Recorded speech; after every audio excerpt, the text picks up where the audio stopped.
Melanjutkan regresi linear, bagian dari analisis kuantitatif menggunakan stata. Kali ini kita pada topik yang kedua, diagnostik, dengan data sebagaimana terlihat di dalam slide. Kita melanjutkan diagnostik tes. Sebelumnya kita telah melakukan measurement error, specification error, dan multicollinearity. Kali ini kita akan melakukan uji heteroscedasticity dan normality, endogeneity hanya kita bahas saja.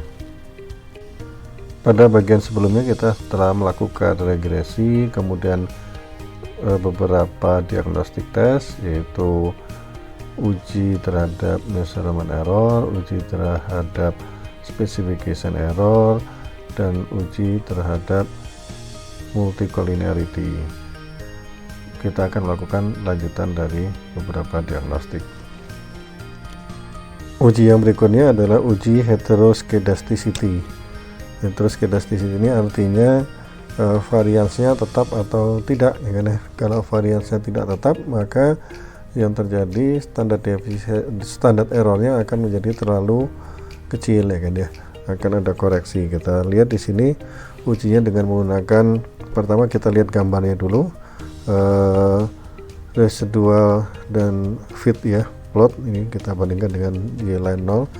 Nah ini kita lihat nih, dari mulai fit value-nya kecil sampai besar, bila terjadi heteroscedasticity ini, residualnya akan menjadi semakin besar, ya kan.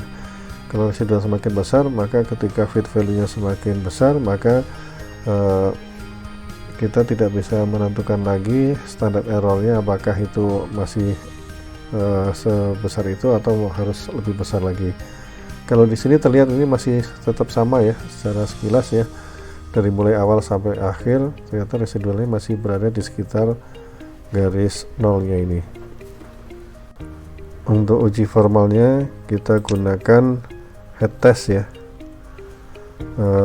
head test ini heteroscedasticity test dari Bruce Pagan. H0-nya adalah constant variance. Di sini kita lihat probabilitas H0-nya diterima terjadi adalah 0,0001, berarti ini kita anggap H0-nya ditolak, H0 ditolak berarti variansnya tidak konstan atau terjadi heteroscedasticity. Ini uji yang pertama ya, dengan Bruce Pagan STAT-E test. Uji yang kedua adalah dengan menggunakan IMTEST ya, atau kita lihat di sini perintahnya STAT-IMTEST dengan weight heteroscedasticity test, ya kan ya. Ini kita lihat di sini probability dari weight testnya, H0-nya adalah homoscedasticity 0,06. Berarti ini sebenarnya homoscedasticity-nya tidak bisa di reject. Jadi ini agak bertolak belakang dengan hasilnya Bruce Pagan tadi ya. Kemudian ada lagi ini Cameron Trivaldi decomposition EM test, ini juga menunjukkan heteroscedasticity-nya 0,06. Ini mirip dengan white test. Jadi sebenarnya tidak ada masalah dengan heteroscedasticity, hanya ada masalah terhadap skewness dan kurtosis ya. Nah, kurtosisnya nggak masalah, skewness ini dia dapat masalah di skewness 0,03, tapi untuk sementara kita anggap tidak masalah ya, karena untuk normality kita lihat di bagian terakhir nanti. Jadi simpulannya ini berbeda nih antara Bruce Pagan dan white test. Kita bisa pilih mana yang kita anggap sebagai lebih bisa dipercaya. Kalau kita anggap ini tidak bermasalah, tidak heteroscedasticity, berarti udah aman, tidak kita modifikasi. Tapi bila ada masalah dengan ini heteroscedasticity, maka remedinya adalah dengan menggunakan regresi, tapi dengan menggunakan robustnya. Robust ini untuk menghitung standar errornya kita gunakan adjustment, sehingga standar errornya sudah memperhitungkan heteroscedasticity. Kita lihat di sini ya, kita enter.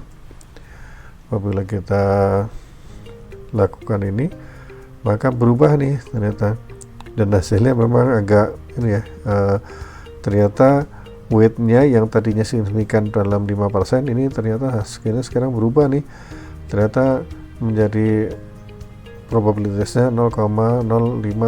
Berarti kalau kita batasnya 5%, ini menjadi tidak signifikan, berarti tidak ada yang signifikan terhadap ini ya, terhadap MPG baik length maupun weight. Ini kalau kita asumsikan datanya heteroskedasticity tadi ya. Oke, justru ini adalah letak seninya, dimana kita bisa menemukan hubungan atau model yang tepat yang lolos dari berbagai diagnosis tes. Nah, misalkan saja kita anggap ini tidak ada masalah ya, tidak ada masalah dengan heteroskedasity, kita nggak usah gunakan VCE robust, ini kita gunakan regresi yang biasa ini ya. Maka kita lihat ya, ini adalah signifikan dalam 5% weightnya. Oke, misalkan kita pilih model ini yang kita anggap lebih kita terima. Kenapa? Tadi dari gambarnya kita lihat sebaran dari residualnya tidak begitu berbeda antara fit value yang di awal dan di akhir. Oke, uji yang berikutnya adalah uji endogeneity, atau mana yang endogenous, mana yang exogenous. Ini untuk yang data yang cross section sebenarnya susah untuk dibuktikan. Bisanya barangkali hanya dengan menggunakan teori. Mengapa kita menggunakan panjang ini menyebabkan MPG? Ini karena secara teori semakin panjang mobilnya, maka mileage-nya akan semakin besar karena membutuhkan tenaga yang lebih besar. Dari teori ya, mana yang endogenous, mana yang exogenous. Maka di sini exogenous adalah length-nya, endogenous adalah MPG.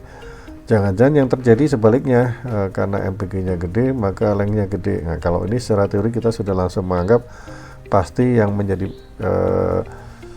yang ini adalah MPG dipengaruhi oleh length, bukan length dipengaruhi oleh mileage.